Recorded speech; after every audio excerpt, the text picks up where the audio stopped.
All right. Good morning, everyone. I've seen some of you earlier today. Today begins the second part of your class in financial modeling, and it's going to be quite different than what you've seen over the first 3 weeks.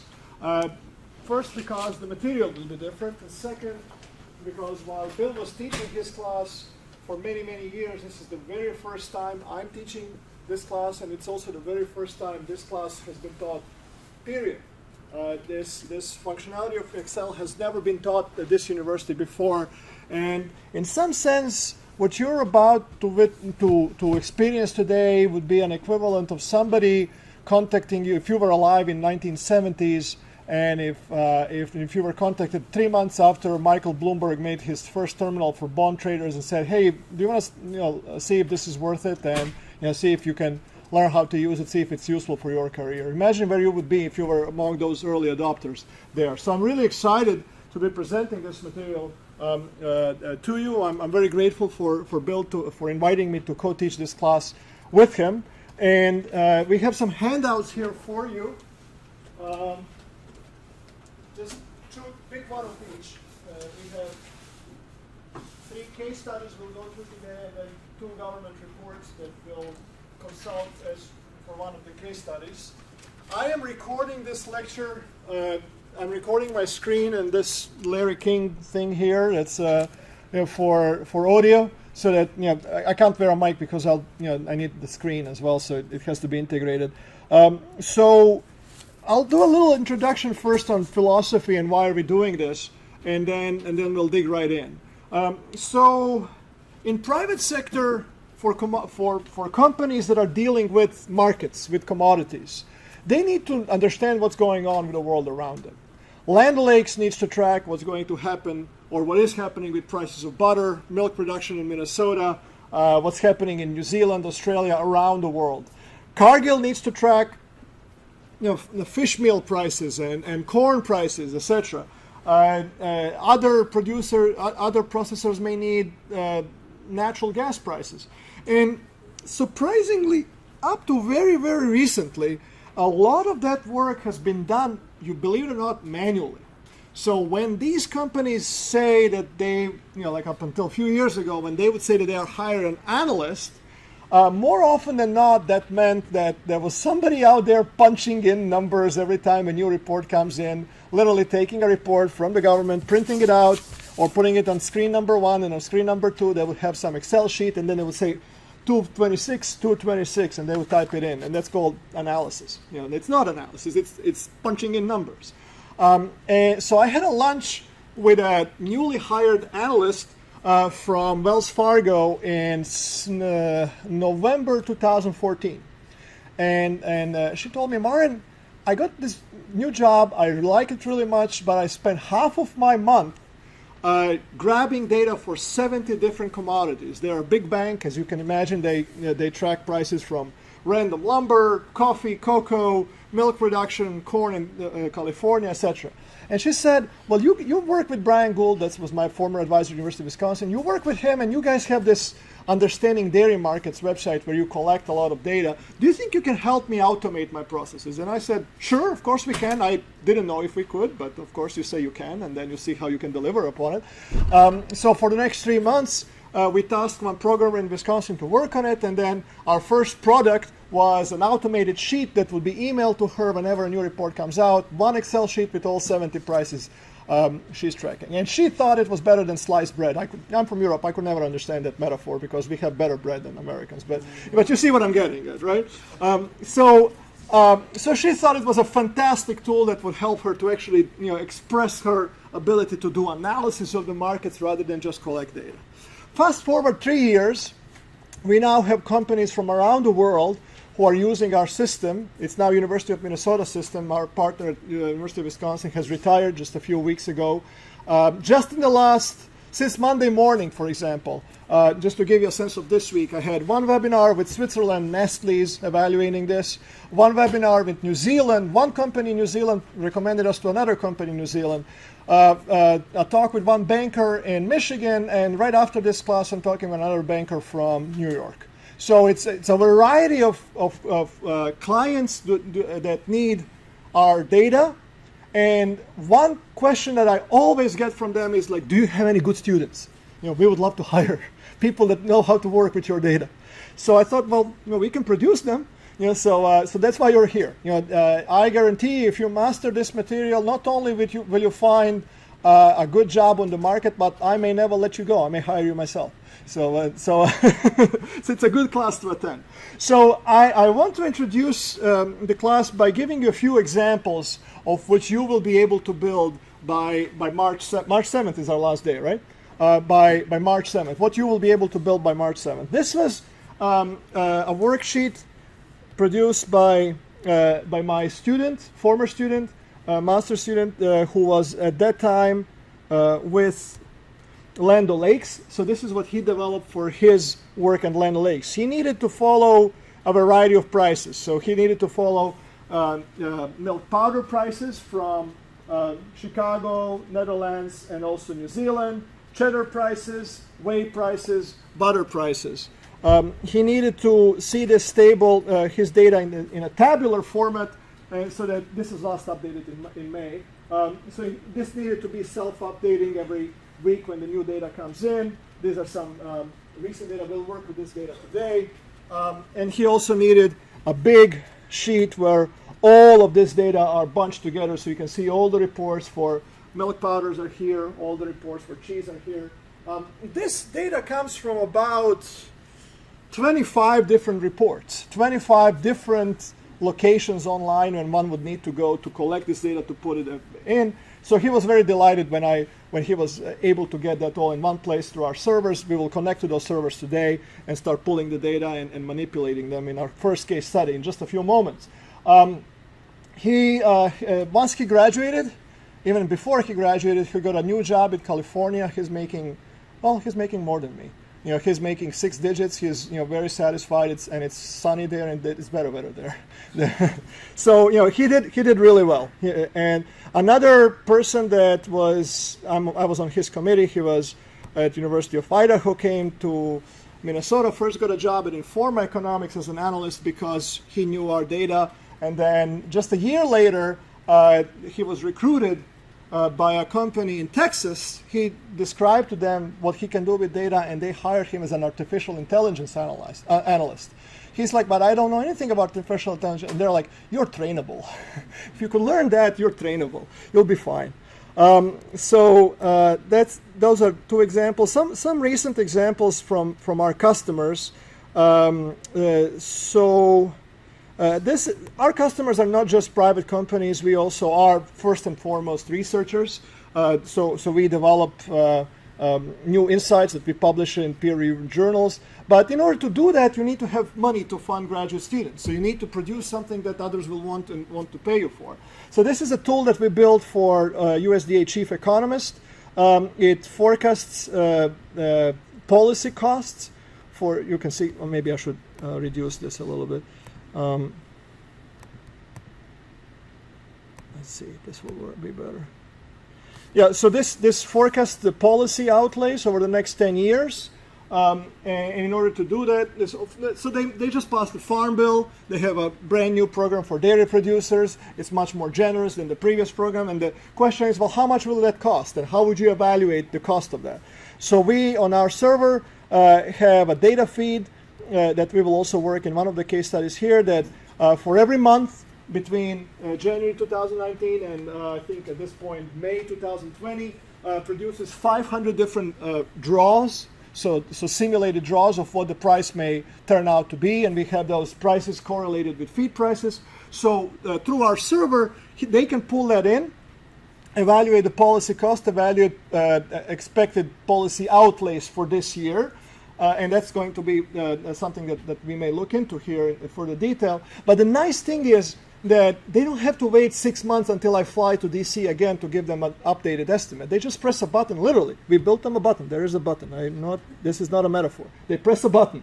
And they press the button, and the new data comes in the morning. From yesterday's futures and options prices. They have an updated policy outlook.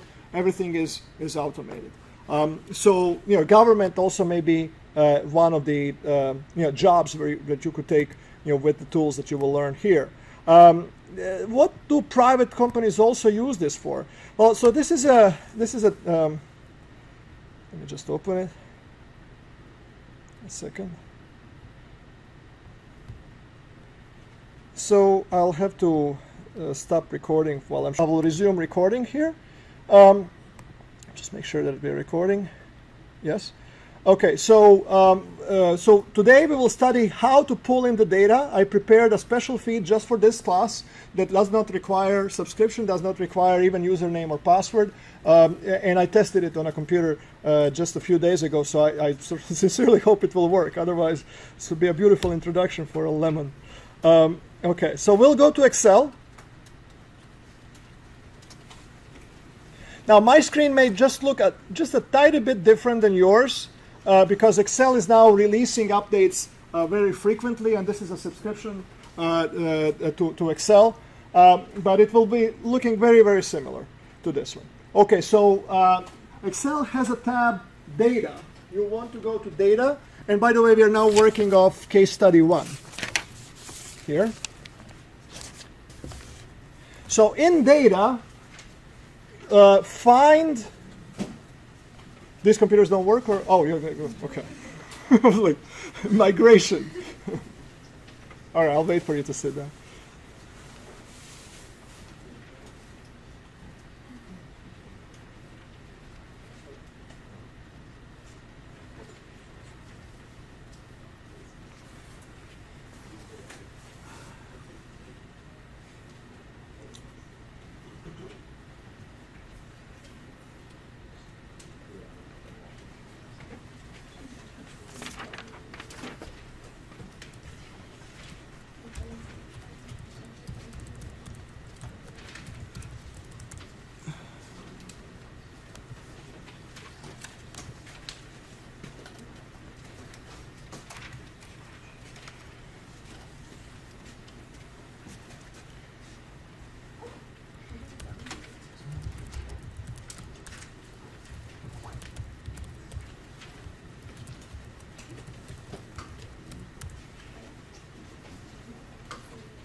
Okay, so in Data,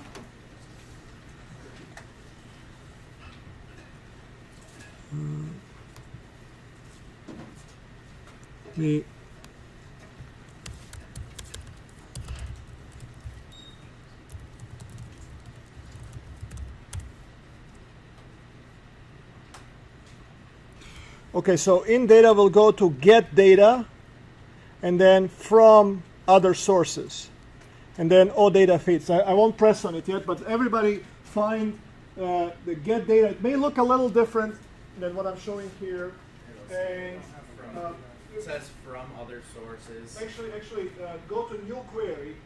So unfortunately, the version of Excel you have has an old module and a new module just side by side, which makes for a beautiful orientation. And, you can't miss it, right? So go to New Query, and then From Other Sources, and then From All Data Feed. Just position yourself over that. I'll make a brief run around to make sure that everybody is perfect. Yes. Okay. All right. Does anyone need help with this step? It's important that we're all on board for this. Okay. Now I'm going to press that. And there is a line to enter URL. The URL is the following: https://udm direct. UDM stands for Understanding Data and Markets. UDM direct dot dairymarkets.com / APEC, capital APEC, APEC4501S19. I'm going to leave it so you can see it better.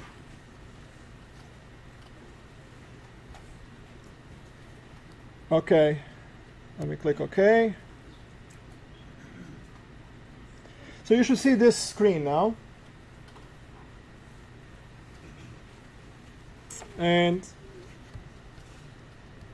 select which level to apply the settings to apply to APEC4501S19. Click Connect. So I made a few feeds available. Our commercial customers have over 300 different tables here. I didn't want to confuse you with, then everybody will be searching through everything. So I just released those tables that we'll be using in class today here. So everybody should get to this screen. And if you don't see this screen, I see that. You need to call me if you're not following or if you're not seeing this, because if you fall behind, you went to here. So you pass it.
Good job. Does everyone have this screen? If you don't see this screen, you need to let me know because we'll be moving forward fast. Okay, sounds good. So the first thing we'll do is we'll pretend that we are building a dashboard just like we are a business and we need to track information from multiple reports. So our case study 1, we'll be tracking reports for cheese production, stocks, and monthly prices. So USDA publishes cheese production in the report Dairy Products Monthly. That is this one here. We'll also, instead of cheese stocks, we'll track milk production for US. And then Dairy Markets News is going to give us a price for cheese every month. So we'll start with the Dairy Products Monthly. So position yourself over this table. And we'll start first by loading the entire table so you can get a feel how it looks like when it loads. And then we'll go back and we'll edit it to tailor it to our needs because we don't need all of this data. Okay, so if you just press load. And so what is happening right now, the data is going to the cloud. Request is going to the cloud. We have all of this is on the Azure cloud. Pulling in our data. And it's about 10, 15 megabytes of data. And here you are. You have butter production all the way back to 1919 in case you want to celebrate Armistice Day again. Yeah, it's all there. All right, clearly for no commercial application will we need butter prices from 1919. Also, if you look at what we have here, we have how many? 166 columns here. Anything from butter in the United States to non-fat dry milk in Pennsylvania. We don't need non-fat dry milk in Pennsylvania for our purpose. We don't need anything from Pennsylvania for our purpose right now. So what can we do? Well, first, we can just ignore it, load everything, and create a new sheet where we will have only what we care for our business analysis. Or we can also say, well, I'd like to keep my file as small as possible. So I'm going to trim this table to only choose columns that I need, only choose dates that I need. So this is what we will be doing now. So position yourself over the query here on this side. Right click. And then edit.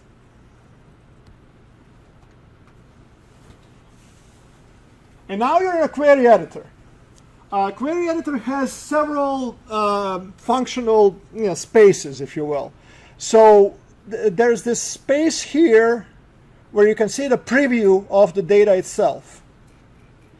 All the steps that you will be doing will be listed under query settings here.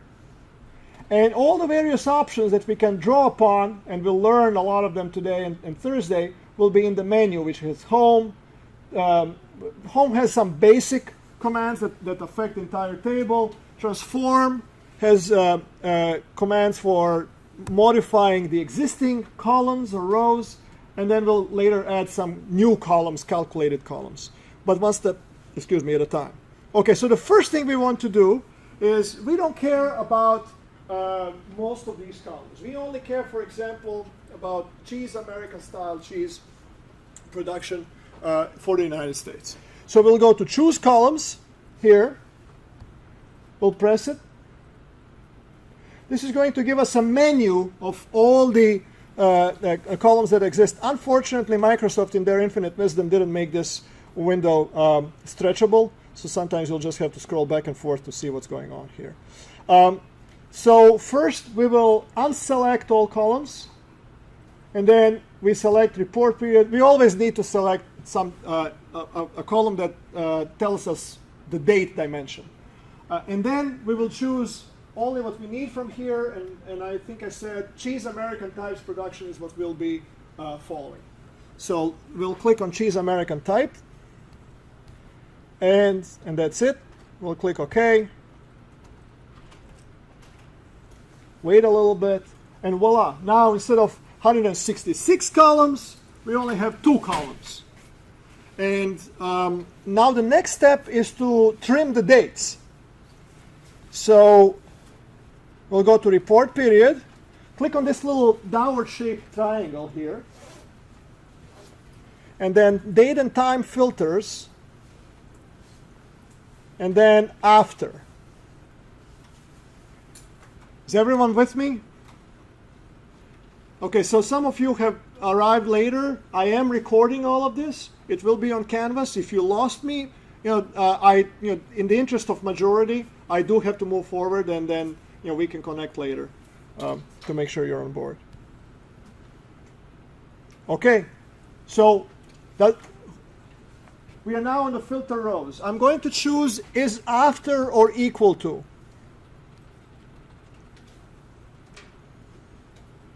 And I'm going to set maybe since 2005. 1/1/2000. 1/1/2005. All right. Click OK. Now we have one column, only recent data. One last change we will do before we import this data into Excel is we are going to modify the report period from date time. Our platform always returns date time by default. These data have not been issued at midnight, so that midnight part is irrelevant. So what we will do is we will go again to this. Now position yourself over the middle of the column. Right click, then transform.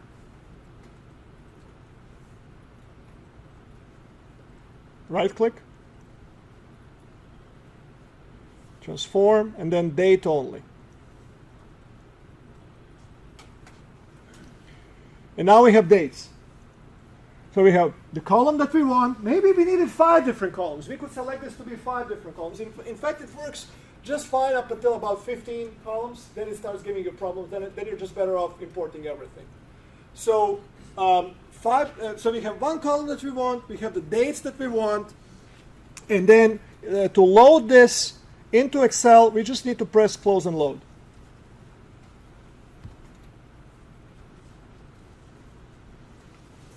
So whereas before we had, a table that went from here to Student Center, now we have just two columns. We have, instead of going all the way back to World War I, we have 2005 and later. So we have the data that we really, really want and nothing else. Okay, so now the next task will be a little bit more independent. I will ask you to repeat the same steps, but this time instead of pulling the data instead of me guiding you, I would like you to repeat the steps and find in the Dairy Market News monthly averages a price that you believe is relevant for this task. Now it may have multiple cheese prices. Take a look at what cheese prices are available, maybe select a few of them. For this exercise, it's not important that you get the right cheese price. What's important is that you get comfort with repeating the steps that we just went through here. Okay? So one more trick I'm going to teach you before you do that. Now that you've connected to the system once, you don't have to, again, at least on the computer where you're sitting at, you don't have to go to get data, other sources, OData feed, type the URL, da-da-da. Like, I need a different platform. I don't like this. Like if you had to do that every time, I would have 5 clients, not 50. So go to, go to here. See this little button here? It says recent sources. It may look a little different, but it's the recent sources under get and transform data. And then you need to choose the one that you just used a little bit ago. APEC4501S19. Go there. And you're back in the navigator window. So choose the dairy market news monthly averages. Choose a few columns from there. Trim it to 2005 and later. Transform the date time to time and load it into Excel file. That's your next task for the next few minutes. I'm just going to walk around to make sure that I can help those that are struggling.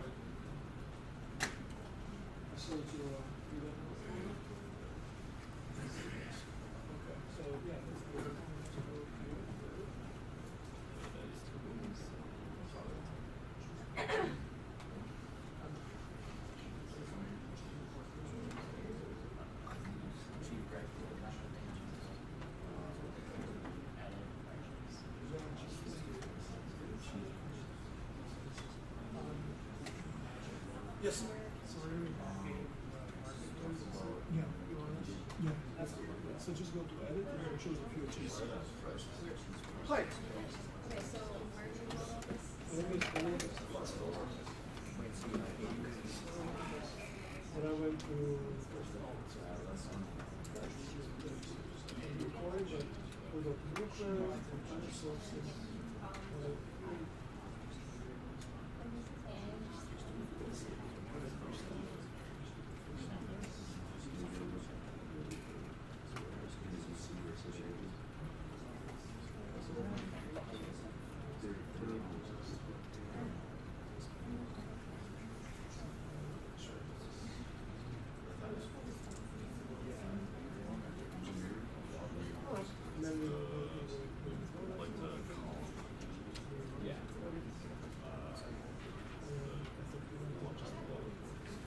try it out and then call me.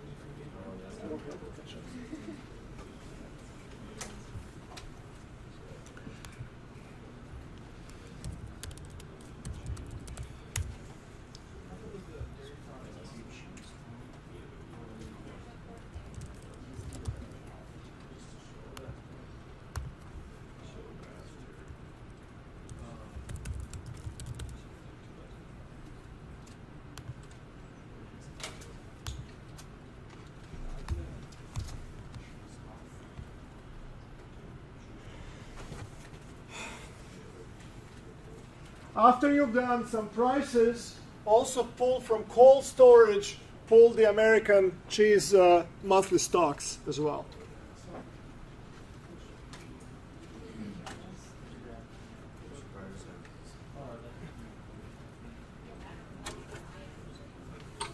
Yep, come in.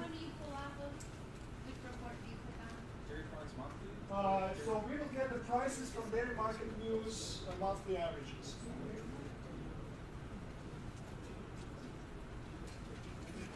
So once you get a job in the private sector, you will see that success at your job is a successful integration of 2 sets of skills: subject matter specific knowledge, and then general technical skills. So general technical skills is figuring out how to transform the data. Subject matter specific skills are figuring out where do you find the data, which reports do you need, which prices do you need, how to look at them, which lags are important. And that's what you will get both by finding a good mentor at your job. You don't choose have you heard that guy that runs Alibaba from China? He said, when you choose your first job, don't choose a job, choose a boss, because your boss is going to be your mentor. So you need to find a mentor that's going to teach you that subject matter specific, as well as work-related discipline and ethic, and etc. that will help you succeed later. Jack Ma. Go. His name just popped up. Yes.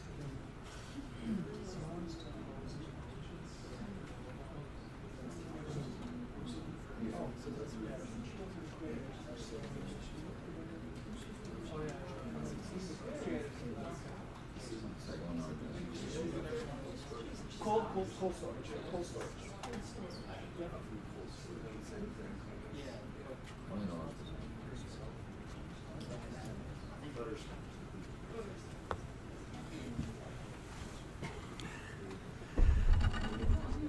So you can tell your friends that this is a very cheesy class. Because we'll have a lot of examples in there. I debated with myself, should I create artificial examples from other sectors or just give you real life stuff that I was asked to do? And I always prefer real life stuff. So I'll share with you these very specific requests that I got from various customers, that required me to learn data skills to be able to meet their needs. Yes, sir. The same steps for the other two on the. Yeah. So choose a few columns and then limit the data. 1915. 2005. Yeah, you don't really need 1915. Which one do you want from the cold storage? There is a column on cheese, American cheese, or something like that. Something that's cheese and American that are the two keywords in the header.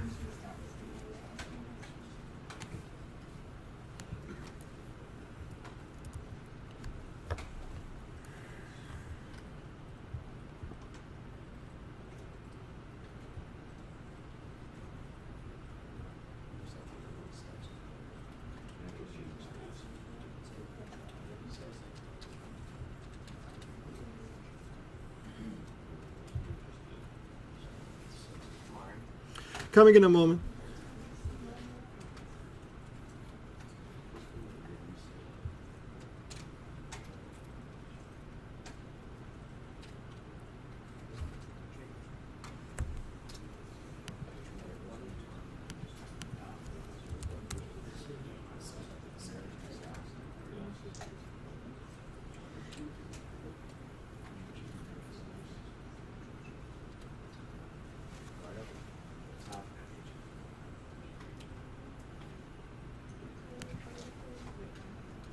Just a second.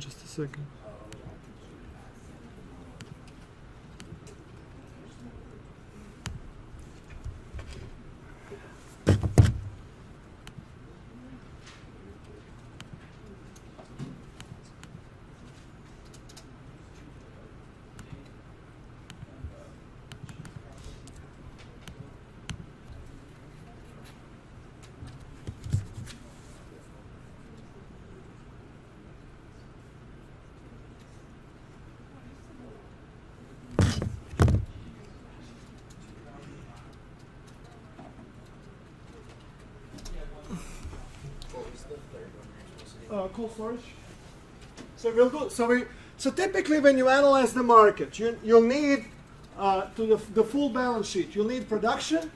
You'll need beginning stocks. You'll need ending stocks, imports and exports, production of inputs, perhaps, production of complements, and then some measure of prices, and also futures prices if they exist. So once analysts that follow markets, those are the types of data they collect, and then they try to bunch it all together in one sheet or one sort of setup so that they can quickly see what's going on with all of that. Okay. Who's ready to move forward? Who needs more time? Okay. All right, I'll move forward then. Okay, so now we have a situation where we have multiple sheets. Well, I guess I'm the slicker one because I don't have the other two. So we have multiple sheets, and we need to reference them all in a single page. Let's say that we want to have one page where we will have nice colors, sort of charts ready for senior management type deal, right? So all of these, I don't typically work with the C-suite guys, with the very high level up guys. That they are too busy. So typically I work with analysts, and then they have their own scratchbook that looks ugly, but it really speaks to them. And then they have nice, pretty little colored charts and tables, and they print, and then they show that to their boss. And then their boss makes a big ticket decision. So, so any kind of analytical work really kind of has three phases. First is the acquisition of data into Excel. Second is plumbing. Plumbing means get data from here into there, calculate moving averages, etc. And then third is presentation. So distill. You will know when you're good enough. You'll know more. You will forget more about your market than your superiors will ever know. Okay, which means that you have to distill this amount of information to this and just show them a little bit the key insights. And we don't have enough time to go into all of that, this distillation of insight into a critical chart, but we will do the plumbing, and I'll show you maybe a few tricks how to choose what's important, how to make good charts. So what we will want to do now is create a sheet that's going to be cheese, production, stocks, prices. And this will be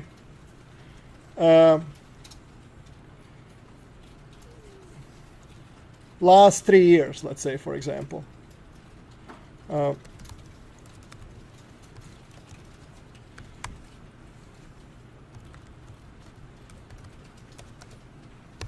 If you don't know this trick, you should know it. So if you create two cells that are consecutive and then stretch it down, the Excel will populate it with others. Okay, so how could we do this in a nice way? Maybe we'll make cheese be merged on top of this. We'll enlarge these columns, make them bold. Yeah, I think that's good for now. Okay, so now we have to find a way to source the data from UDM sheets. UDM is the server that we were using. Source the data from UDM sheets and put them in exactly these three columns. And do it in a very robust way. Very robust way means that if anything should change in your source sheet, for example, let's say that you said, I'm going to use cell A50 from sheet 2. And then suddenly tomorrow you do some analysis and maybe you resort this or you resort this newest to latest, and all of a sudden you're collecting a completely wrong date there. So we have to source data in a very robust way. And the way to do that is a combination of match and VLOOKUP. So we'll use these first two cells here, D1 and D2. We'll use them to create references to the source sheet.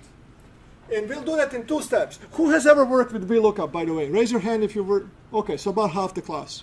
Okay, so we'll use two commands. Match, I'm going to write them here, and VLOOKUP. Okay, so what match is going to do, match is going to tell us what is the column index of the column that we want. We need actually one more row. So make three auxiliary rows here. So just for fun, I'm going to make this column big again. You don't need to do that. I just want to illustrate in a little bit more dramatic way why we're doing this.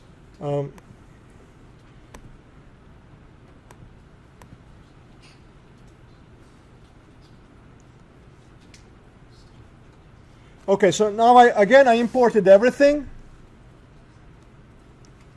but I'm only going to be interested in cheese American type production, which is currently my column 2. Okay, I'm going to put the column title into D and just tidy it up a little bit so it's not. Okay, I'm going to put the column title. I'll just copy paste the column title from the other source here. And now observe this closely. I'm going to put equal. I'm going to repeat it 2 times. So watch me do it for the first time, and then I'll do it again, and you can do it at the same time. Equal match we are matching this value. We are matching the value of the column in lookup array. Lookup array is going to be the entire header of this table. So position yourself to the beginning of the table, Control Shift right arrow, and now you should see the title that looks like this. This is going to be the name of the table, UDM report, dairy products monthly, and then it's going to have headers written here. Okay? And then comma, match type 0, which means exact match. And what this is telling us is that this particular column is currently the third column in a series of columns in that table.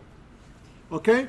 If I were to suddenly decide that I don't need all of this, and maybe I don't need butter, and I want to remove butter, and I just go here and I delete butter, now that number changed to 2.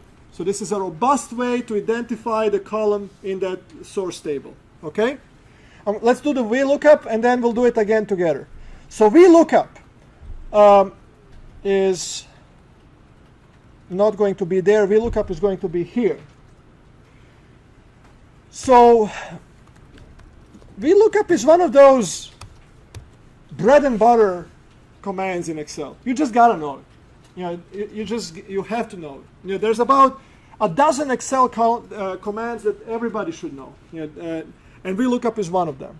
So what we are lookuping, the lookup value is the date itself. In our case, January 1st, 2015. We are looking up that date in the entire table.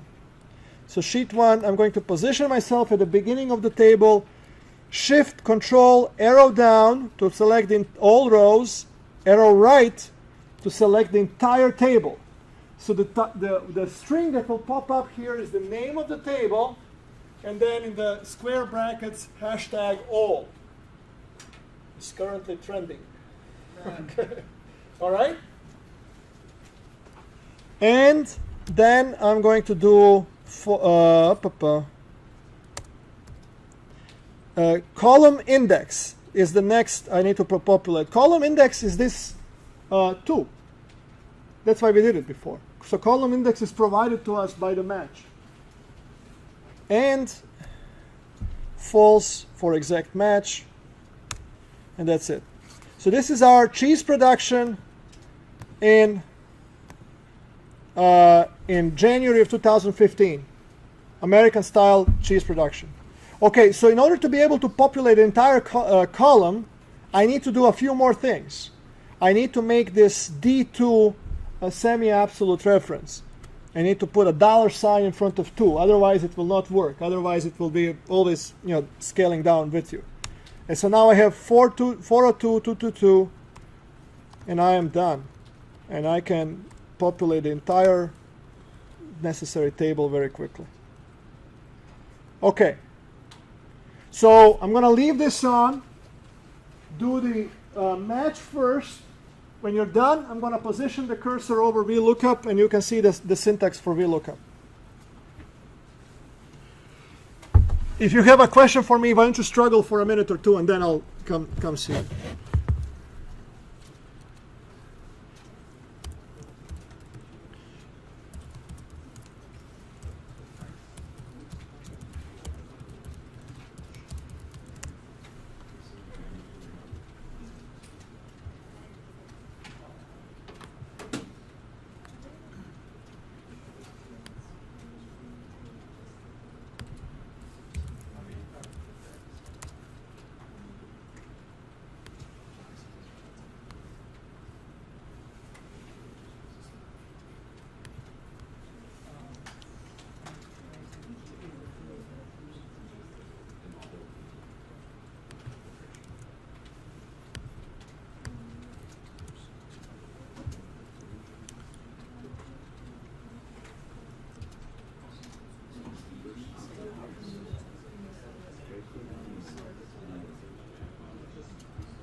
Just gonna do something here.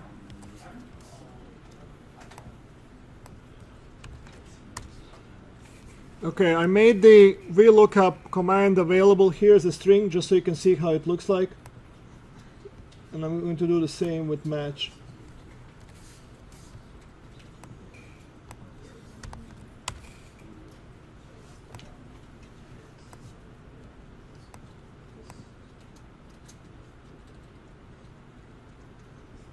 This is not good.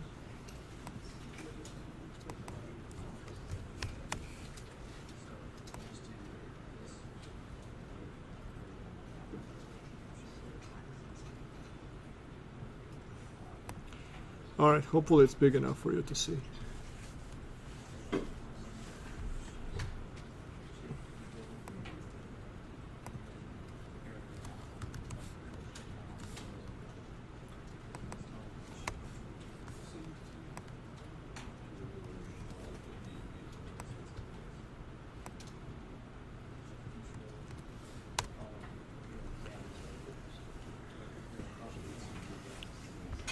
After you're done with the production, do the same for stocks and choose one price series and do the same for price series.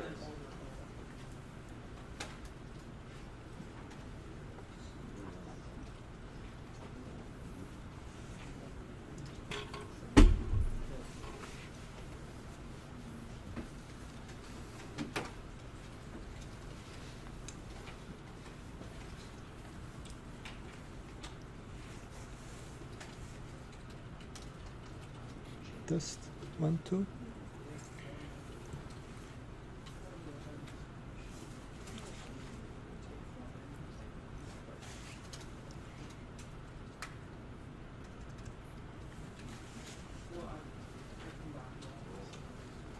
Let me do a round to see how you guys do.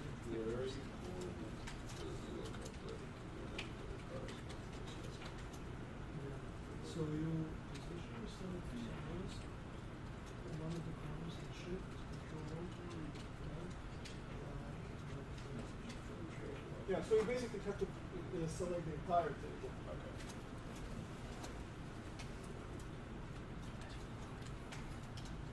Can you show me the table that you why is that showing the mark?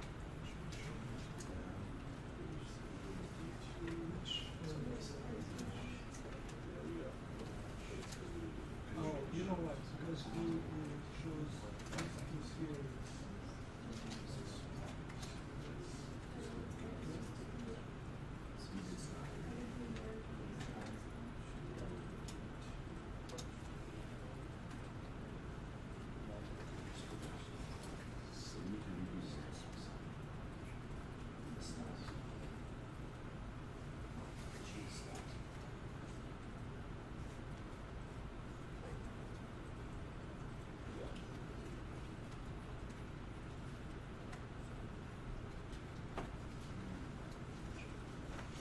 There you go. I have it.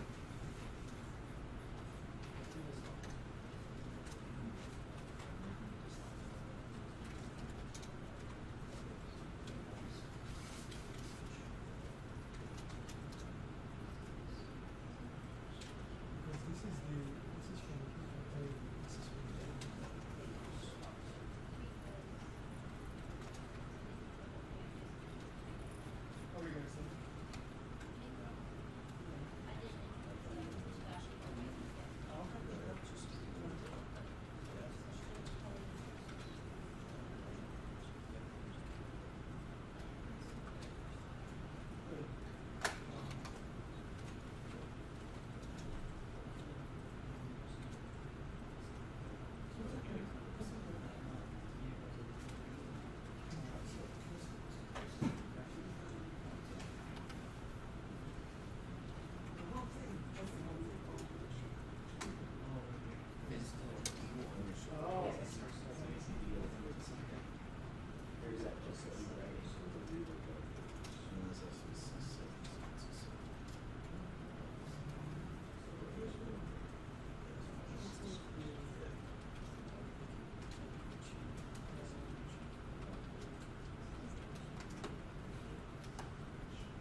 picture?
Yeah, I guess I just did a little show. Yeah. Typically, what you would do is you would load different UDM tables into different source sheets. So we would call this one UDM dairy products. Doesn't even matter what you call them. You can call them strawberry vanilla. We will put the other one.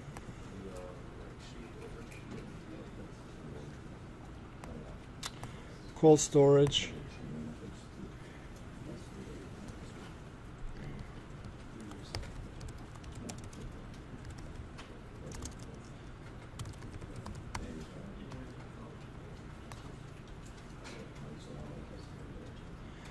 And then from cold storage I would put in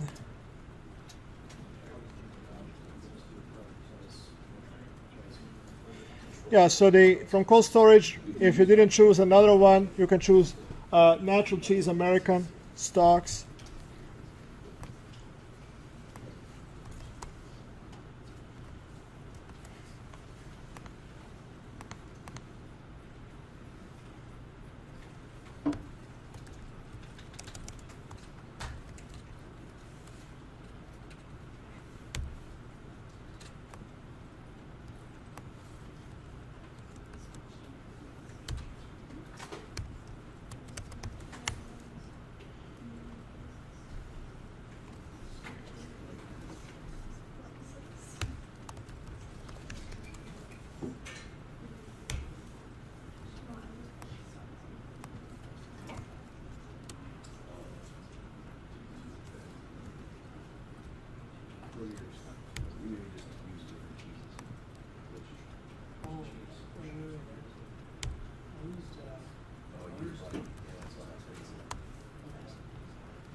All right, I'll just do two without prices so that we can move on.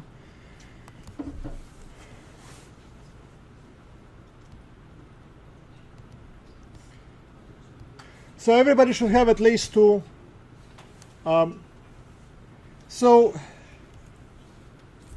yeah, I better save this so I don't have to restart. If you haven't saved the file, I recommend you save the file so that you don't, just in case something fails. APEC4501, FEB19, case study 1. All right, so as I said, any type of analysis or any type of developing a tracking asset, and asset meaning the proprietary sheet that you made, developing an asset like this has 10 stages. First, acquiring the data, choosing the data. Second is the plumbing. We just did the plumbing. And then the third part is making it look pretty.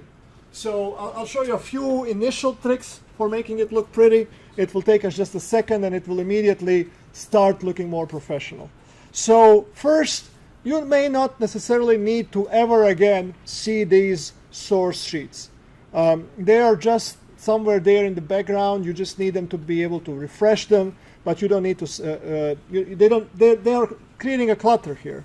So you can just right-click on a tab and press hide, and then the sheet goes away.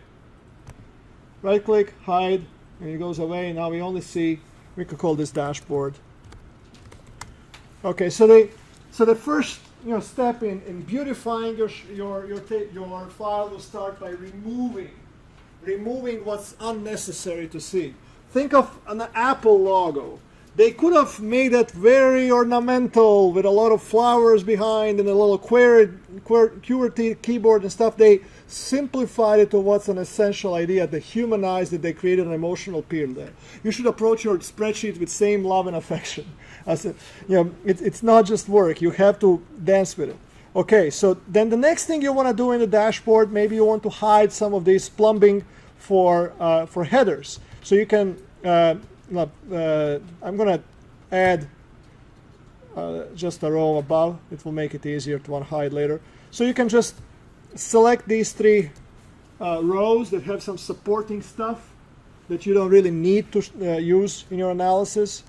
And then right-click again and hide. And now you hit the rows as well. So now it's looking, wow, it's magical. Look, he has all the numbers, and like where did they come from? Then typically what you would do further down the road when you're making a dashboard for real, maybe you will say, okay, I'm going to make this part be in one color, and the rest will just be not selectable even. So you can just select all the columns, fill them with white color, and here as well, fill them with white color. Little tricks like that. Fill these. Fill this with white. Maybe we'll fill this with these 2 years with, with maybe a shadow of green. Put a little border around it. Put a date.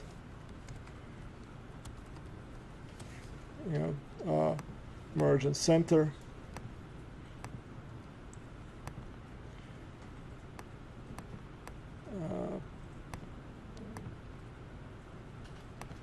So none of these things are requiring high IQ or advanced degree. It's just a sense for what helps the user and what helps you focus on what's important next time when you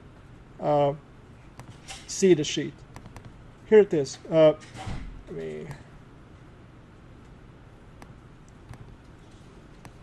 No.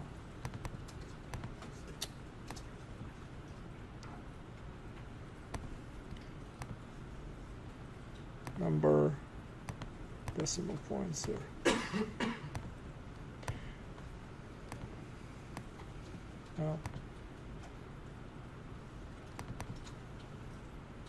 Okay, so this is exactly the same file that you've seen just 3 minutes ago. 3 minutes ago, it looked like what Germans would say Raubau, like they're very rough work, like the wires were all around and you could see the plumbing and stuff. And now it's a simple, nice little table, non-threatening, and it has the data that you need there. And if you want to make it even further cool, maybe you select all the cells in that table. Well, you first select all the cells, entire sheet, format cells. We go to protection, we make them locked. And then we select sheets in that table. And we make them unlocked. What's going on here?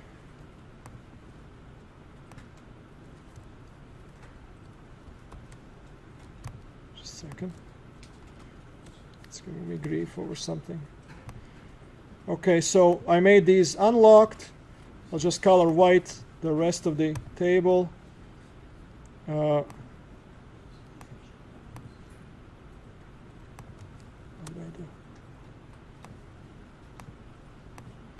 Okay, and then I'll go right-click on the tab itself. I'll just put Protect Sheet. And allow the users to select unlocked cells, but do not allow them to select locked cells. And don't put a password, you'll forget it. And what happens now? Now we have something that starts looking like a dashboard. Look, I cannot. I'm trying to select some of these cells. I cannot select it. It's off limits. If I select something here, then I can work with that. Okay? So I actually don't want to spend a lot of time teaching you these graphical elements because you can learn it on your own. University, we are not in 1950s. We are not in Gutenberg era where we are the sole, we have monopoly on knowledge, and if you don't learn it from me and Bill, you will never learn it again in life.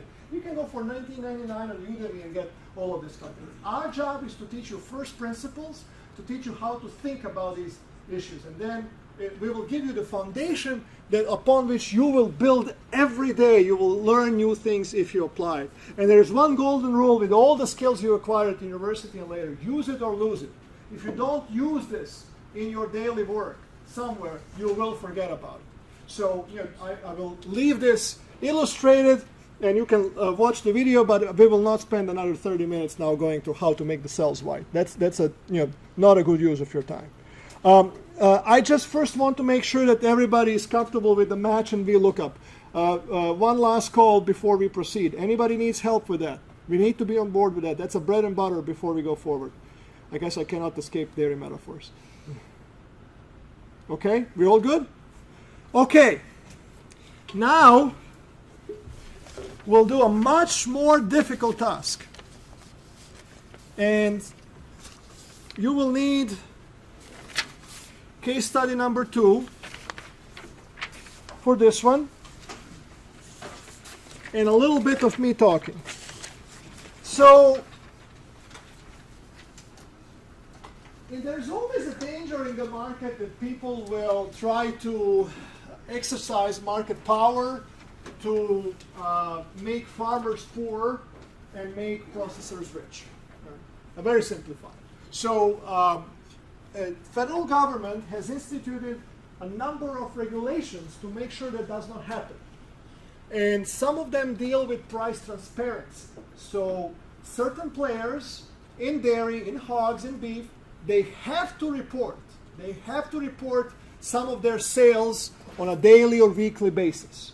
So in the dairy sector, there is a report called National Dairy Product Sales Report. This is the one. And it comes out every Wednesday. It will come out tomorrow around 1:56 in the afternoon. They say it's 2 o'clock, but it comes about 4 minutes early. And some of my clients have pushed me to be like within a second of collection. So crazy. So National Dairy Product Sales Report has data on weighted price and sales of butter. You can see on the front page, butter. Then on the second page, it has data for cheddar cheese prices, both in 40-pound block form on the top and 500-pound barrel cheese form. Simplified explanation is that blocks go to those little veggies that you can buy in Lunds or Cub or somewhere else. You know, those little pieces of cheese. Barrels typically go for processing, further processing into meltable singles that go on hamburgers, Kraft singles, etc. USDA then publishes a monthly average price, a second report here, announcement of class and component prices, and they publish something that they just call cheese price. Here near the bottom it says cheese, $1.43 and 63 hundredths of a cent per pound, and that is a weighted average of block and barrel cheddar cheese price. None of this is very interesting for you, at least it shouldn't be. I'm a dairy economist, so I'm beyond hope, but you guys still have life. So, where this becomes interesting for our class is that the block and barrel cheese prices have until very recently been moving in tandem. They've been very, very close to each other. And then in the last 18 months or so, they started deviating. Their spread, block-barrel spread as it's called, started becoming wide, becoming more volatile. And now some of the stakeholders in the dairy sector, they wish to measure monthly prices for blocks and barrels. They want to have two columns, just like we did here for production and stocks. They want to have two columns, one for blocks, the other one for barrels. What is the problem? The data does not exist in that form. What we do have from USDA are the weekly prices and weekly quantities. What we have from USDA are monthly average prices, weighted average prices between those two commodities. So what we need to do using this data platform is we need to create two columns, one that will contain block cheese prices for every month, the other one that will contain barrel cheese prices for every month. The topic of this case study isn't really to learn more about cheese, again, but this is a perfect case study to really see all the sausage making that goes behind the scene when you really dig into the query editor and what it can do for you. So I'll show you first the final product, the final file that we will create, and then we'll go back step by step. I'm not confident that we will finish this one today, but we will at least make a good headway. So, yes, this one. All of this will be on Canvas after class. All of these examples, other than those two private confidential files that I'm not allowed to share. Okay, so we will be. I'll be closing this one. I'll be opening USDA AMS.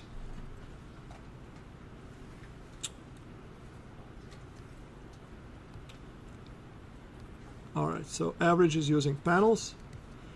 So what we are looking for are these two columns. Barrels and, where is it? Okay, so this is the 40-pound block cheddar cheese product price average by month.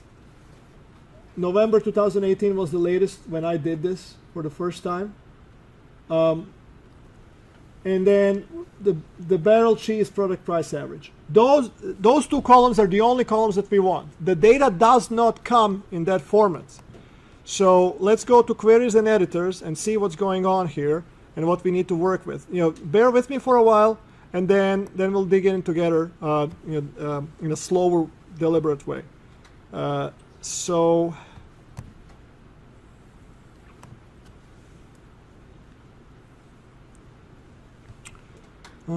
No, this is not the one I want. Panel, yes. Okay, so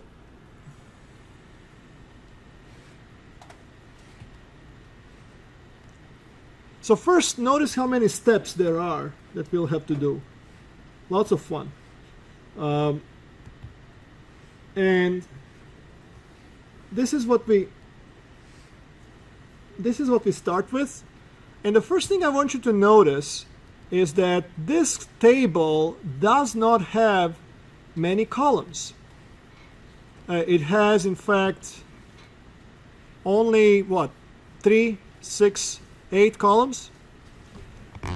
Before, when we were working with dairy products report, for example, it was prepared in such a way that I had 166 columns, if you remember, right? Every column was its own variable. It was already pre-digested, if you will, for users.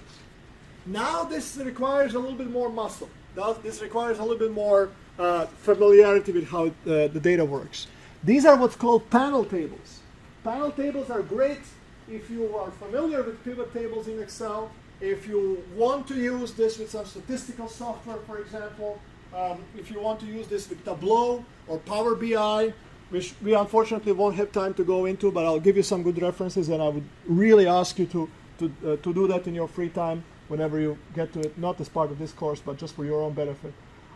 So panel tables are tables that have time series stacked up rather than spread out. So they're stacked up here.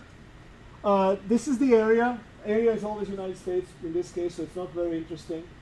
Units tells us if this is dollar per pound or just pounds. Report period is the same as week ending.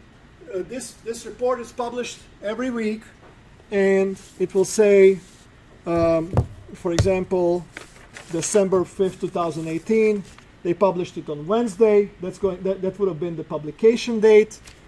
This here, and then when you look at the dates of the weeks, when it says November 3rd, 10, 17, 24, December 1st, that would be this report period, which is the same as week ending. And what else do we have here? We have the week number of the year, and then of course the value, which is the price or the quantity. So I'll first take you through all the steps that I needed to do to get to the final product. So in filtered rows, like what we did essentially before is we filtered the columns. We said we don't need all the columns. We'll remove what we don't need. In our case, we don't need all the rows. We don't need butter. We don't need dry whey. We don't need non-fat dry milk. So there will be, and we'll go through these steps. So this is just to give you a flavor of what's coming. So you can, in the same way, filter the rows of a table by saying, give me only those records where serious name, which is the name of this first column, where serious name equals block, either sales or quantity, or barrels, sales or quantity. So just give me cheese. I don't care about anything else. So once we filter the rows, then what happened is here in this column, now you see only cheese. Everything is cheese. Before, you could see whey, butter, etc. Filter rows, and now you have only a subset of all the records. Okay? Then you can say, I don't really need all of these columns. So just like before, I'm going to remove a number of columns. I'm only going to leave publication date, week ending, value, and serious name here. So you've seen remove columns before. That one is not new. Then a very important functionality of Power Query is merging queries. So in a separate table, I have information on dates that we need to use for this exercise. And we'll be merging two tables based on their common fields. That's merged queries here. And then expanding that additional. So now I brought in data from a completely different table. Now this data here did not exist in this table. This data here is from a different table, and I merged them together. So we'll learn how to merge data. Then again, I removed some columns that I didn't need. And now I left report month and week ending only. Extract date. You've seen the extract date column before. And now I faced an interesting challenge. This was actually the first time I did this as a part of just solving a problem. I wanted to put together in a single record, single row, weighted price and sales for block cheese for the same week. I just wanted them to be next to each other rather than one on top of each other. And I didn't know how to do that, but I thought, okay, maybe I can split the column by the limiter. And now I've split the name of the variable from the type of the series, whether it's sales or price or what is. Then I changed the, I'm not sure what this is. I didn't, let me see what I did here. I replaced weighted price adjusted to 38 moisture to just weighted price because I didn't need it. So you can replace the value in a column. And now look at this. I'm going to do something that's called pivoting. So I'm going to take this column and I'm going to rotate it like this. Rotate it so that one is going to become sales, the other one is going to become weighted price next to each other. That's called pivoting. So I pivot it, And look, I now have weighted price here, sales here for the block cheddar cheese on 1 week, on this particular week. I have weighted price and sales next to each other. Then we can add a custom column. Custom column is going to be the sales value, which is the product of sales and weighted price. So I'm going to take two columns, multiply them to create a brand new column. So that's added custom here. Almost there. And I'm going to remove again the columns that I don't need. I don't need I just needed the sales and sales value here. I don't need the individual prices anymore. And then remember, we are doing this to get the monthly averages. We are not interested in weekly data per se. We are using weekly data to get to monthly averages. Okay? So we are going to need to group the data. Group rows is what gets you there. Group rows says group data by the series name and by report month. In other words, take all the weeks of the same type of cheese and sum them together. So sum the sales values. That's what we need for weighted average price, right? Weighted average price is the total value of sales divided by total sales. So that's what that's why we need to group the rows. Okay, I group the rows. Now notice that I no longer have the weeks. Now I have months here. Sales and sales values. Again, add a custom. Now this is a product price average. Product price average is just sales value divided by sales. I already showed you how to do the custom. Rounding, you can round them. I've rounded them here. Again, remove what you don't need. And now almost there. Unpivot. So before, I had sales and product price average next to each other. Now I needed them again stacked. So unpivot. Now I'm going to merge this with this again. Then I'm going to pivot the entire merge stuff. Does this look familiar? This is exactly what we had before with the dairy products, right? Dates, months on one side, all the variables across. What is this here? What did I do here? Yeah, this is just now creating that formal. We won't need to do this. I needed to check. After doing all of this, I was biting my nails and thinking I must have made a mistake somewhere. There's no way that I got this right. And I did. I had a few mistakes. I corrected them. But then you need to validate. So I created a column that produces a number that is exactly equal to, and then when you round it, this one should be exactly equal to what USDA actually published. So if we go down to, which case study has the data for November? So November data in this printed one was 144.63 for cheese product price average. So let's see if we did it correctly. November, 144.63. We got it right after all these steps. Lastly, I sorted it before loading it so that the latest data is on top, and then I loaded it and we were done. And this is what I'm going to teach you now.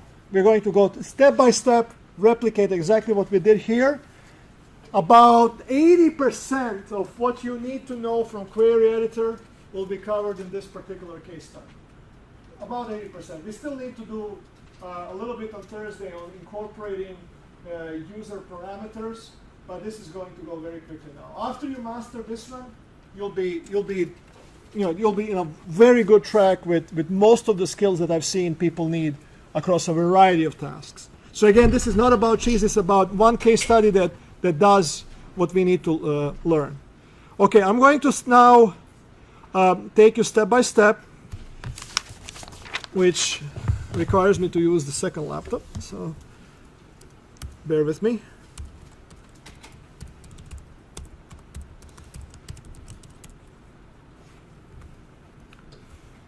All right, so I'm going to close this one. And close that file that you had before, save it and close it. I'm going to start with a brand new file.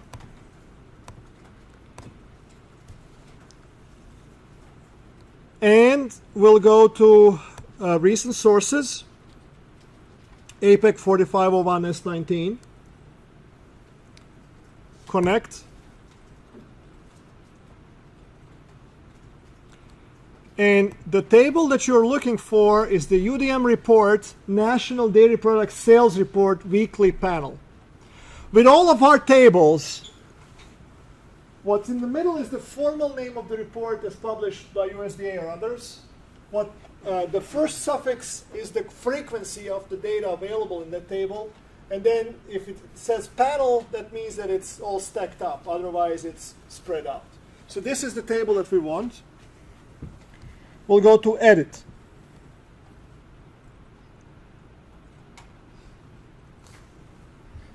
And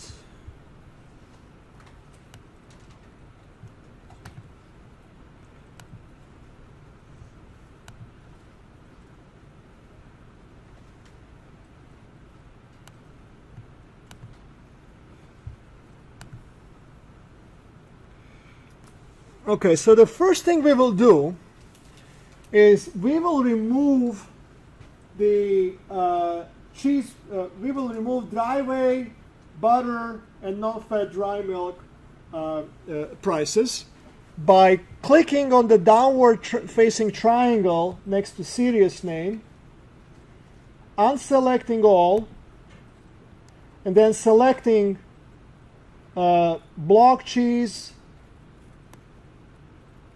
sales.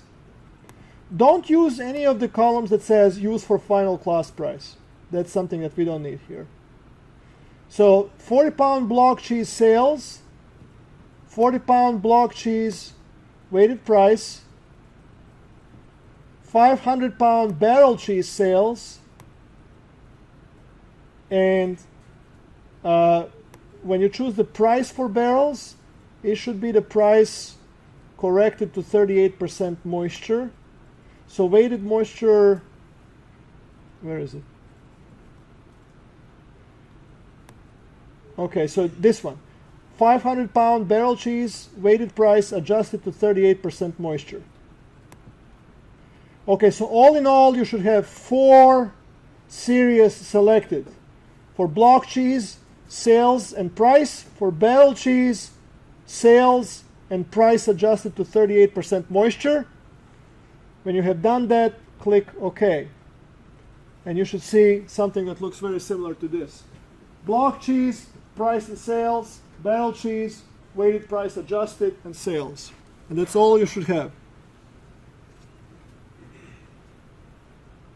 I'm going to give you the moment to do that. Raise your hand if you're lost track, and I'll come help you. Unfortunately, with this exercise, one step builds on another. If you lose track and if you don't call for my assistance, if you don't resolve it, in the next, you won't be able to do the next step.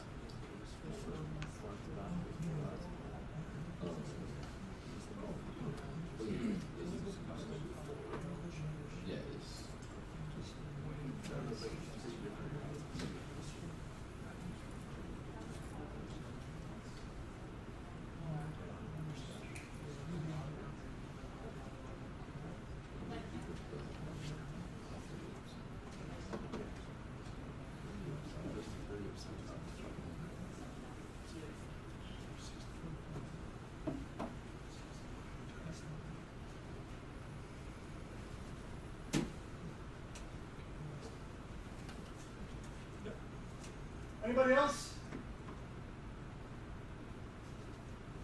Okay, so now we've filtered the rows. Filtering the rows is equivalent to what we did before with removing the columns. That's taking a subset of something to only a subset that we need. Okay? So we will do the next with remove columns. We will only leave series name, publication name, week ending, and value. Which means that I'm going to select area name, unit name, report period, and week, and just press delete.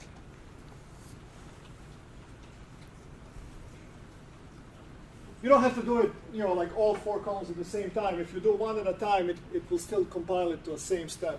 So you should have the third step is just removed columns.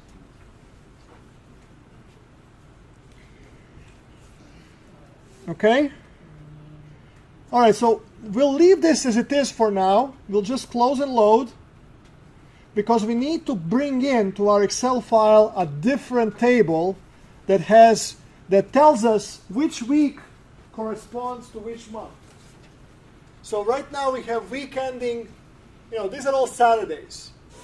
But it's not often clear which Saturday should go to which month when doing monthly averages. And there's a special calendar. Eric actually helped me build that table, if you recall. There's a special calendar that we need to pull in, and then we'll merge those 2 tables. So close and load for now. We'll revisit this in a moment.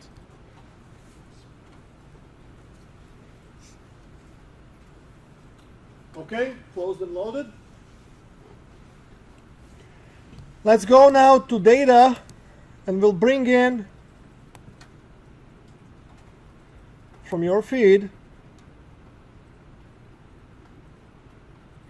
calendar release dates, Federal Milk Order price data. And go to edit.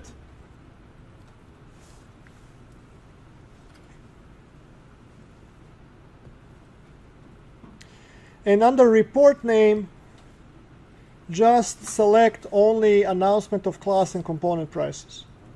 So what we're doing right now is we are importing a calendar that tells us for each month the exact date when this report was released or will be released. So data for January 2013 was released on January 30th, 2013, etc. And then the first column here tells us that this week ending January 5th, 2013, the prices from that week should be used for averaging January prices. There's an interesting one. Yeah, all of these are straightforward. So yeah. Okay, so just select class and component prices, click OK, and then close and load.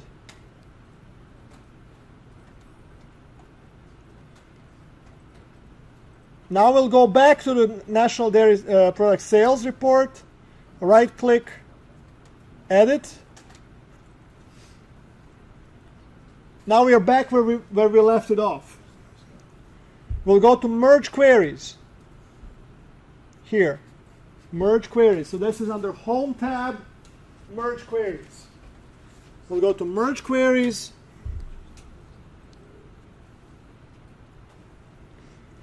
Okay, so let me see exactly what the order of fields is.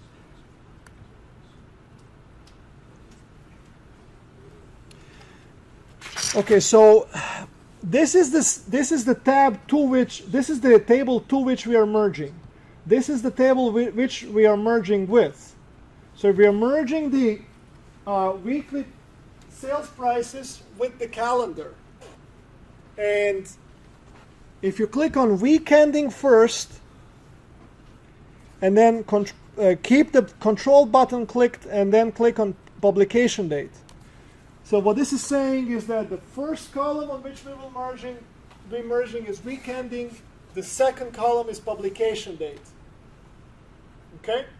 And then on the source release date,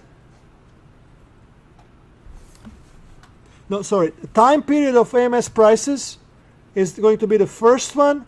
Release is going to be the second one. This is critically important that you get week ending, have a little number 1 to it.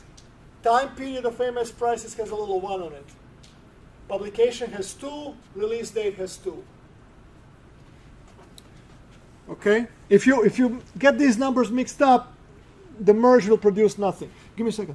I'll be right there. And then under join kind, choose inner.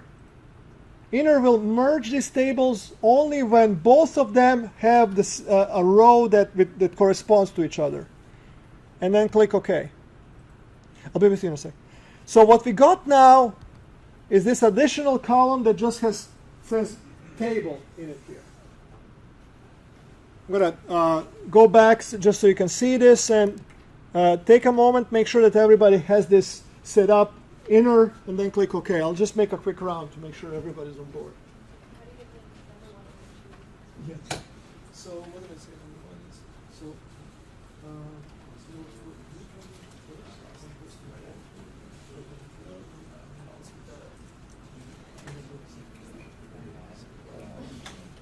okay. Yes, ma'am.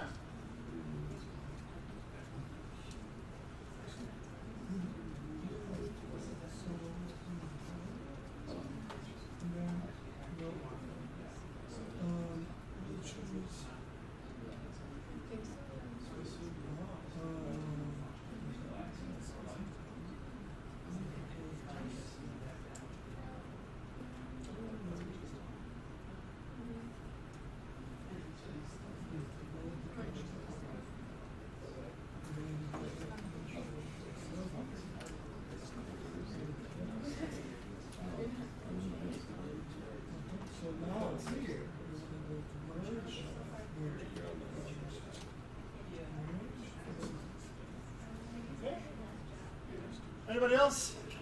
Yes, sir.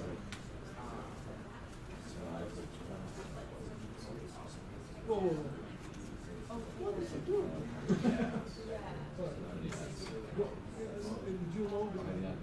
So, yeah.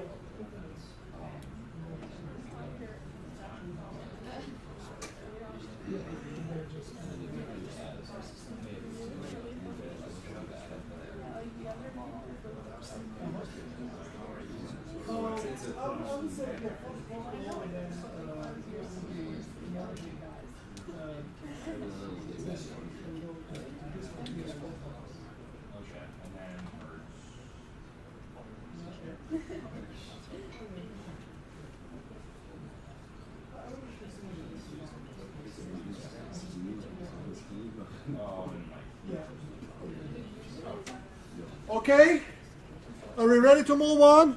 Did you catch it? Yeah. Yep, coming. 20 minutes to go. We need to get to our cheese prices, guys.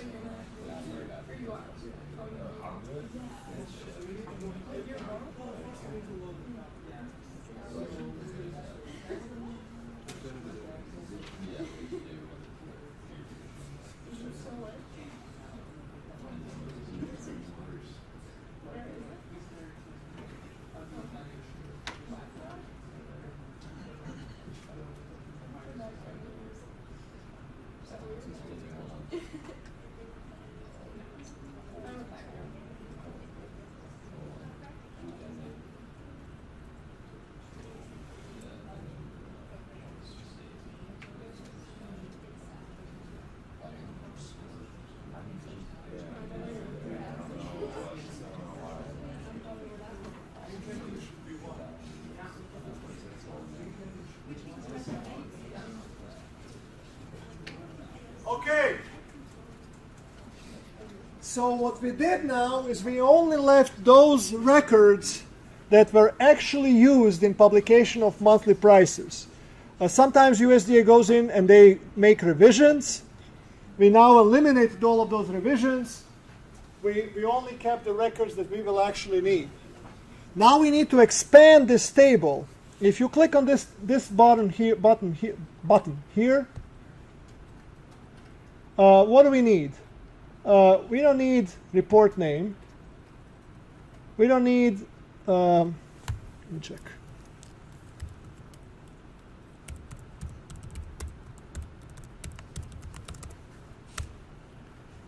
All right.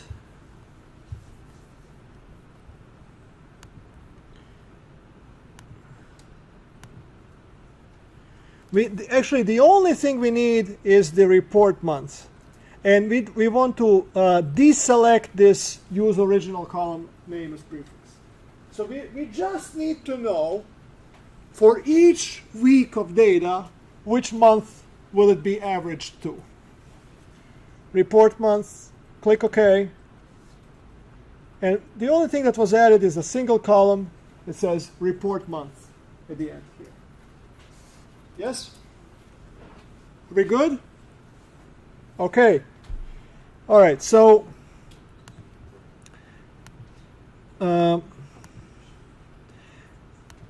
we will be removing the publication date now. We no longer need the publication date. We needed publication date to be able to merge properly. But here's the thing, here's the deal with Power Query or Query Editor. You can use a column, make some changes that depend on that column, and when you no longer need it, you just remove it. Sort of like relationships in college, right? So, shouldn't say that. Okay. So now next thing we want are extract date.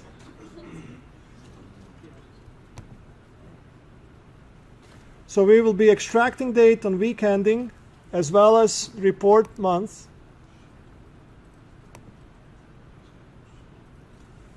Okay? And then remember what we needed to do. In order to get to the sales value, which is the price times quantity, we needed to have the sales and price to be next to each other in the same row. Currently they are below each other. So you have this sales for pound blocks, for blocks, and weighted price, they are in two different records. That's very difficult to manipulate when it's that way. So we want these two numbers to be next to each other. There are two steps that we need to do to get there. The first step is to split this column by comma and then pivot. So let's take this one step at a time. First, we want to position ourselves over serious name and then go to split column by delimiter. And we want by delimiter leftmost delimiter. Split into columns. Check, make sure that actually we'll do custom and then comma space. I think that's what I did here. And the reason I did it that way, not just by comma, because if I did it by comma, then I would have a white space in front of sales and price. I'm a little bit OCD about these things, so I didn't want to do it that way. Okay, so custom comma space. Leave everything else as is. Click OK. And if you did what I did, you should receive this second column that has weighted price and sales. If you don't have this, now would be the time to, yeah.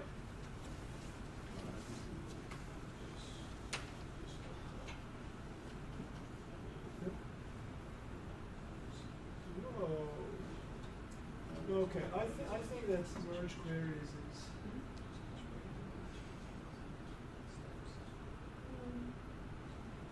Yeah.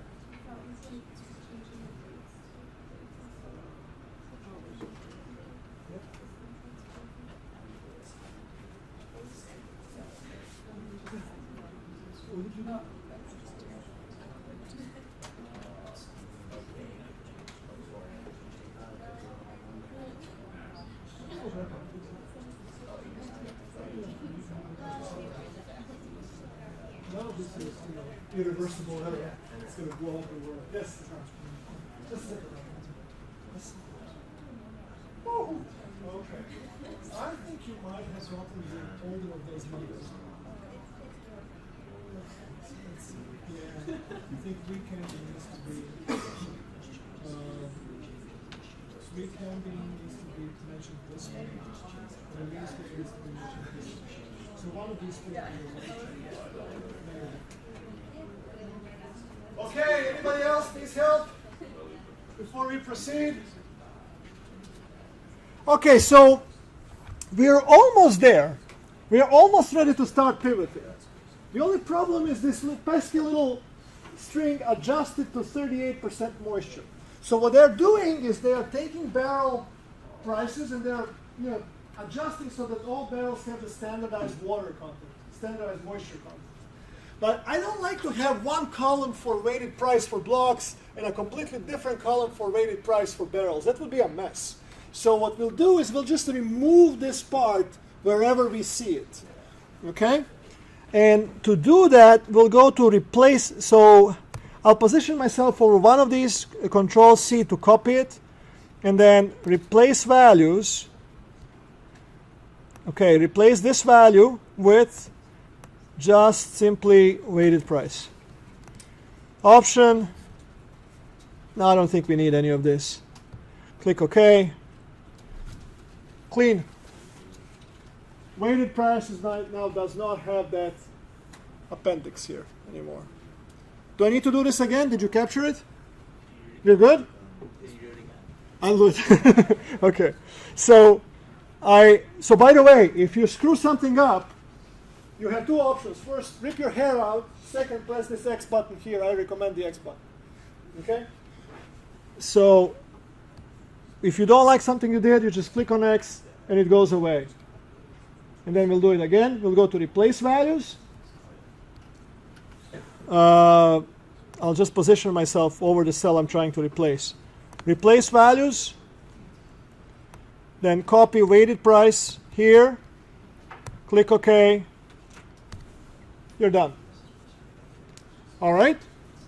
Okay, so now the next step we'll do, we will pivot this so that we have the price and sales right next to each other. So keep yourself positioned over the series name .2. Go to transform and then pivot column. Value columns is where the numbers are. That's value. And we don't want to sum it. We don't want anything. Don't aggregate. Then click OK.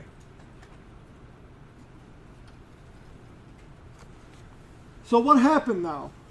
Compare what we had before and what we had now. So before we had a value column. We no longer have the value column. Value column has been replaced by two columns. One of them is weighted price. The other one is sales. This allows us now to start adding a custom column next to it. Does everyone have this? Okay. I like when my computer locks out. Makes me... Okay. All right, so what we'll do now is we will create a custom column whose name is going to be sales value. So how do we do that? We go to add column here, and then custom column here. New column name is going to be sales value. And it's going to be equal to sales. So you just position yourself over sales and then insert. Times weighted price. Insert. Click OK. Now we have a sales value.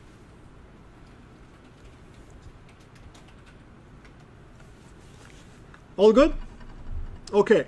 So recall what we are after. We are after the monthly average price, weighted average price.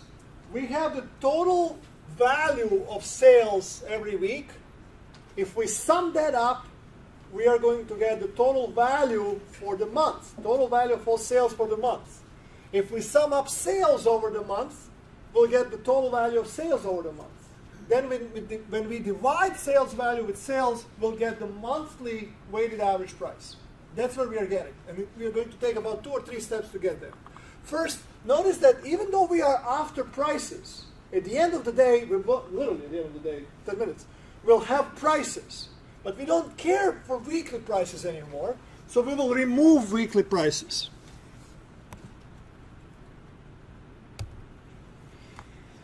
Okay. The next thing we'll do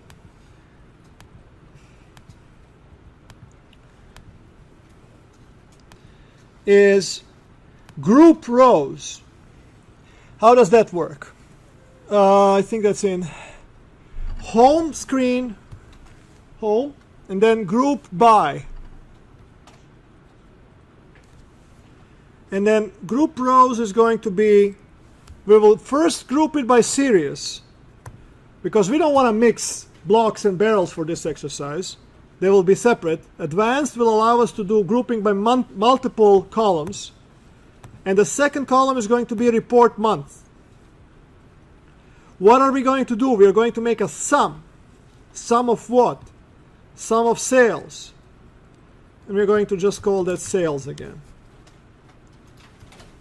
We'll add another aggregation that's also going to be sum. And it's going to be the sum of sales value. And we're going to call that sales value.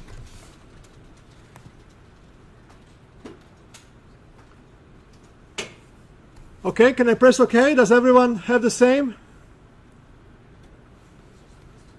Okay. Now what do we have? Now notice that we no longer have weekly data. We trimmed this from 7,000 first to about 4,000 when we removed butter, dry whey, non-fat dry milk. Then we removed it to 2,000 when we pivoted them. Now we removed this probably to about 500 rows or maybe even less when we made monthly prices here.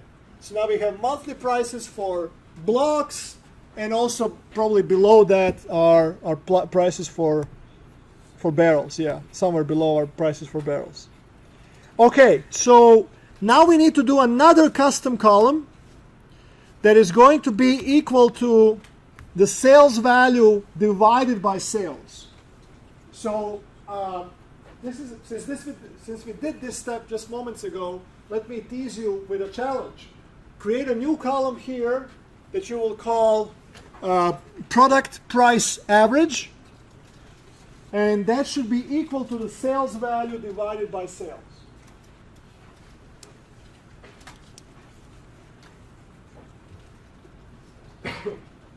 I'll be drinking tea for the rest of the day.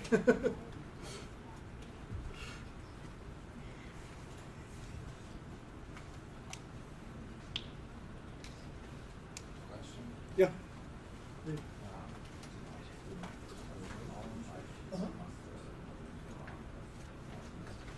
Oh, so yeah, it's going to be the sales value.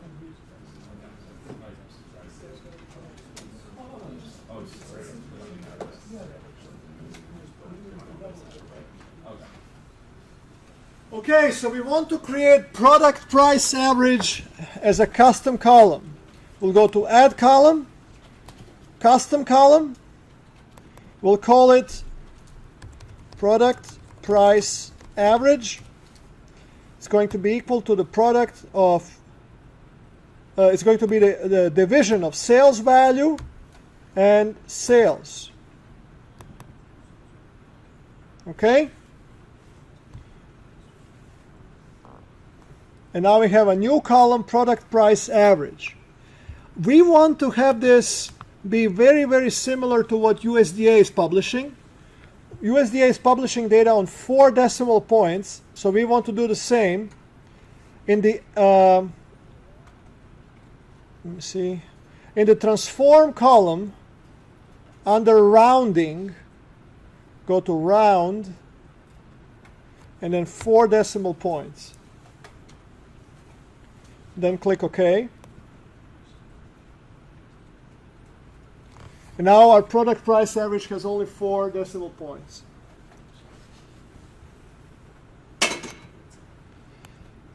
Okay. So we only care about the product price average for the month. We don't care about sales. We don't care about sales value anymore. So what we'll do is we'll remove the sales value. I'll leave the sales in. We may need it later for something else, but we'll remove the sales value now.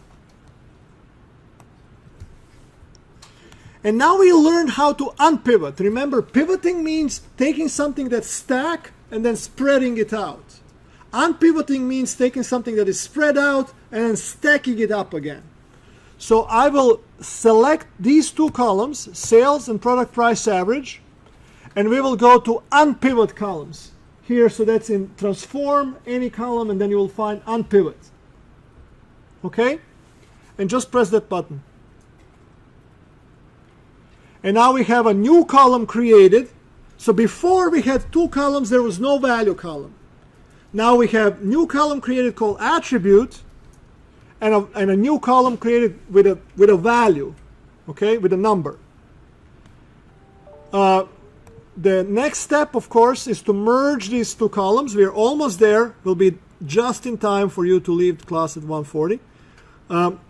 So we want to merge the first part of the name with second part of the name. First part of the name is this. Second part is this. And we'll go to merge columns. Separator is custom, comma, space.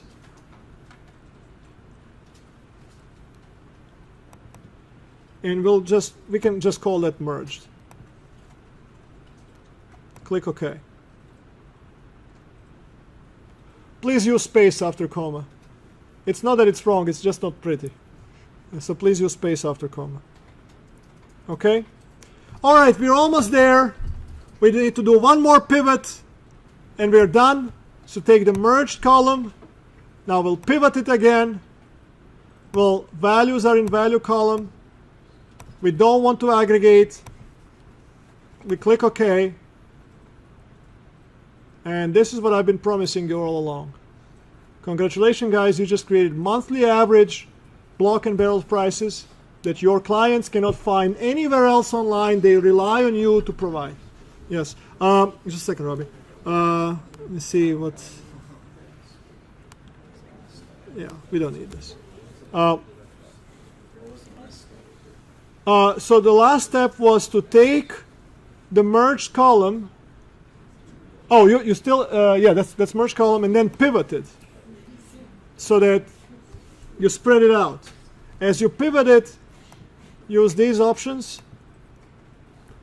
So the merged is the column we are pivoting. Values are in the value column, and we do not aggregate anything. Okay, and close and load. And you're ready to do the analysis. You know, now you would, typically what you would do next with this data is maybe plot the difference between block and barrel average monthly prices, see how that changed over time. For example, I'll just illustrate that quickly. You don't need to repeat what I do now. I just have 2 minutes. Hate to waste it.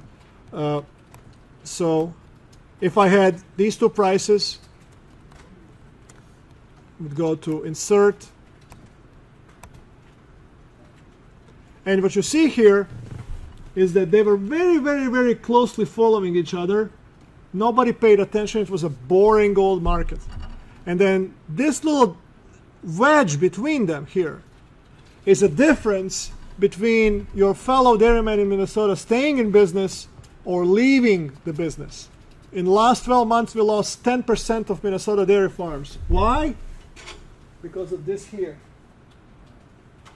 Because the barrel prices have been lower than cheese prices by more than usual, and this, for every 10-cent difference between those two prices, their profit margin.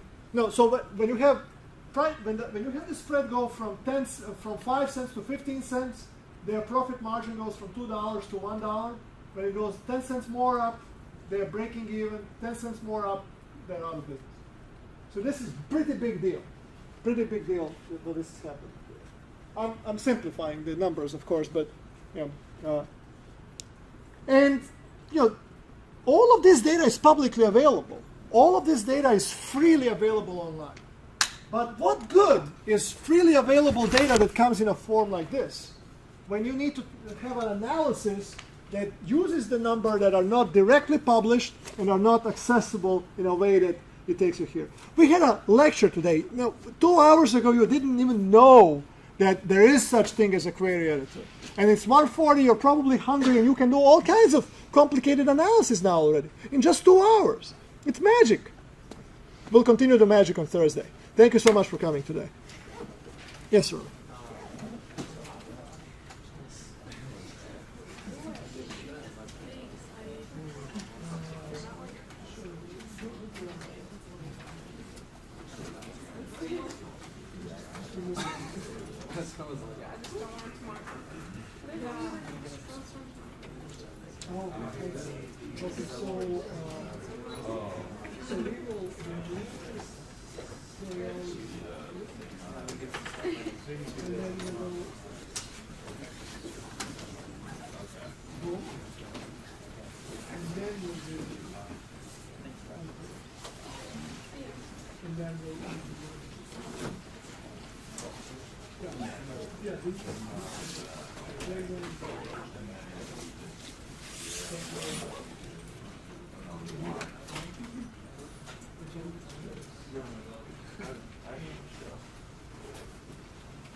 Oh, so now you want to pivot this.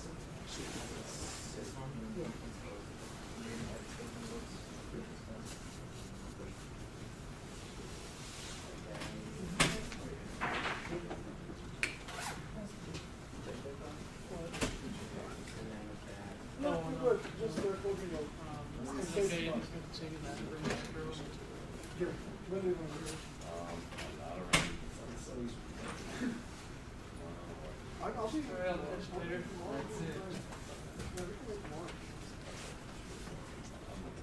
Yeah, just shoot it quick. All right. How was this today? This was good. Yeah. Okay. Good. Yes, good. Oh yeah. No.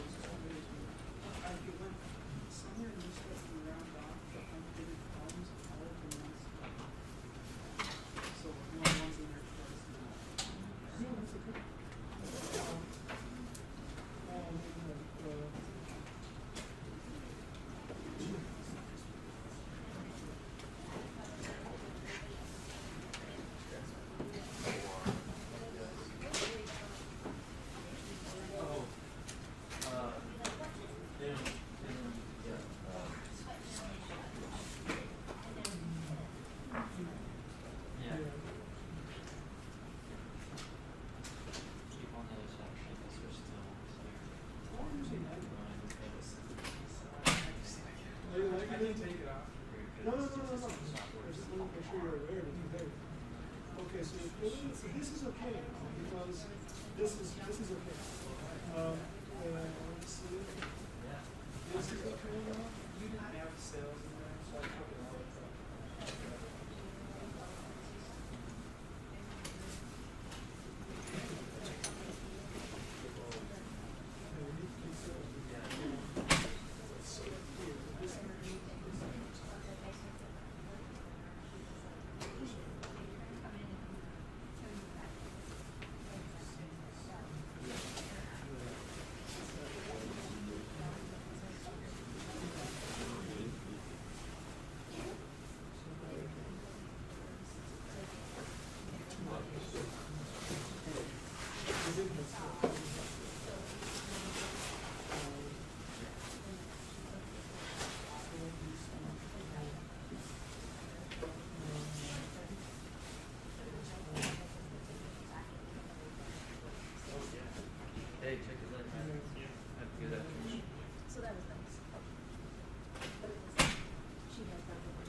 Thursday we'll start at 4:30, maybe a task, and then Thursday I'll be in support. That's the way the class works, right? Like your first so to get code, and then you I just need to find something interesting for Thursday to do that involves all of this. Sure, makes sense.